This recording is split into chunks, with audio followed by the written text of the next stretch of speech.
Hello mga guys. Di meron akong nag-try ako nitong bumili ng, tingnan nyo, Spanish paella. So nag-try lang ako kung masarap ba. Tapos ito na siya. Microwave lang. So, i-microwave lang 5 minutes. Tapos ito na siya. May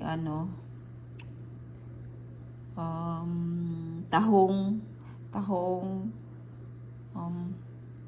hipon. Tapos yan, ang dami lang green peas. Piliin ko na lang. Masarap siya. Ito yung niya, yung brand See-Through. Yeah. Masarap.